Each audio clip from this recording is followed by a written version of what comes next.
മരണത്തിലും വെളിച്ചമായി ആദ്യമായി ദയാവധത്തിന് വിധേയനായ ഹരീഷ് റാണ. ഹരീഷിന്റെ ഹൃദയവാൽവുകളും കോർണിയയും ദാനം ചെയ്തു. ഇന്നായിരുന്നു ഡൽഹിയിൽ ഹരീഷ് റാണയുടെ സംസ്കാരം. ബൽറാം നെടുങ്ങാടി ചേരുന്നുണ്ട് വിവരങ്ങളുമായി ഡൽഹിയിൽ നിന്ന്. ബൽറാം, 13 വർഷം കോമയിൽ ചൊല്ലുകയാണ്. ആ കുടുംബം അങ്ങേറ്റം അഭിനന്ദനം അർഹിക്കുന്ന ഒരു തീരുമാനം കൂടിയെടുത്തു, അവയവദാനമെന്ന്, അല്ലേ? തീർച്ചയായും ഏറെ വൈകാരികമായ ഒരു യാത്രയയപ്പാണ് ഹരീഷ് റാണയ്ക്ക് രാജ്യം നൽകിയത്. ഇന്ന് ഉച്ചയോടുകൂടിയാണ് അദ്ദേഹത്തിന്റെ മൃതദേഹം ഡൽഹിയിലെ ഗ്രീൻ പാർക്ക് ശ്മശാനത്തിൽ സംസ്കരിച്ചത്. മതാചാര ചടങ്ങുകളോടെയായിരുന്നു സംസ്കാര ചടങ്ങുകൾ നടന്നത്. അദ്ദേഹത്തിന്റെ കുടുംബാംഗങ്ങളും സുഹൃത്തുക്കൾക്കും ഒപ്പം തന്നെ നാട്ടുകാരും നിരവധി പേർ, നൂറുകണക്കിന് പേർ അദ്ദേഹത്തിന് അന്ത്യാഞ്ജലികൾ അർപ്പിക്കാൻ എത്തിയിരുന്നു.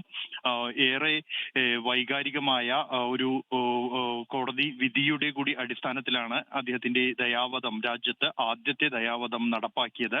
ഒപ്പം തന്നെ മറ്റൊരു തീരുമാനം കൂടി അദ്ദേഹത്തിന്റെ കുടുംബം എടുത്തു എന്നുള്ളത്, ഈ ഒരു ദുഃഖത്തിനിടയിലും അദ്ദേഹത്തിന്റെ അവയവങ്ങൾ ദാനം ചെയ്യാൻ കുടുംബം സമ്മതം നൽകി എന്നുള്ളതാണ്. അദ്ദേഹത്തിന്റെ ഹൃദയവാൾവുകളും കോർണിയകളും ആണ് ദാനം ചെയ്യാൻ കുടുംബം അനുമതി നൽകിയിരിക്കുന്നത്. അത് മറ്റ് ആളുകളുടെ ശരീരത്തിൽ അവർക്ക് പുതിയ വെളിച്ചം നൽകാനായി അദ്ദേഹത്തിന്റെ അവയവങ്ങൾ പ്രവർത്തിക്കും എന്നുള്ളത് തന്നെയാണ് ഏറ്റവും ശ്രദ്ധേയമായ ഒരു തീരുമാനം അദ്ദേഹത്തിന്റെ കുടുംബത്തിന്റെ ഭാഗത്തു നിന്നും ഉണ്ടായിരിക്കുന്നത്. ഇന്നലെ വൈകിട്ട് 4:10 ഡൽഹി എയിംസ് ആശുപത്രിയിൽ വെച്ച് അദ്ദേഹത്തിന്റെ മരണം സ്ഥിരീകരിച്ചത്.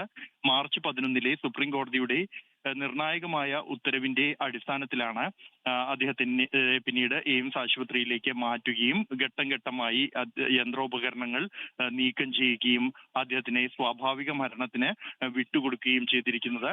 ചരിത്രപരമായ ഒരു സന്ദർഭം കൂടിയാണ് അദ്ദേഹത്തിന്റെ മരണത്തിലൂടെ അടയാളപ്പെടുത്തിയിരിക്കുന്നത്. എന്തായാലും അദ്ദേഹത്തിന്റെ കുടുംബത്തിന്റെ ഭാഗത്തു നിന്നും ഇത്തരത്തിൽ ഒരു തീരുമാനം ഉണ്ടായി എന്നുള്ളതും വൈകാരികമായ പ്രതികരണമാണ് ഇതിനോട് വിവിധ കേന്ദ്രങ്ങളിൽ നിന്നും ഉണ്ടായിരിക്കുന്നത്.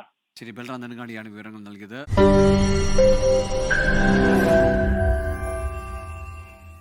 ലോകത്തെവിടെയായാലും ഏത് സമയത്തും 24 വാർത്തകളും ഓഗ്മെന്റഡ് റിയാലിറ്റി പാക്കേജുകളും എക്സ്പ്ലെയിനറുകളും വിശദമായി കാണാൻ ഞങ്ങളുടെ യൂട്യൂബ് ചാനൽ നിങ്ങൾക്ക് സബ്സ്ക്രൈബ് ചെയ്യാം.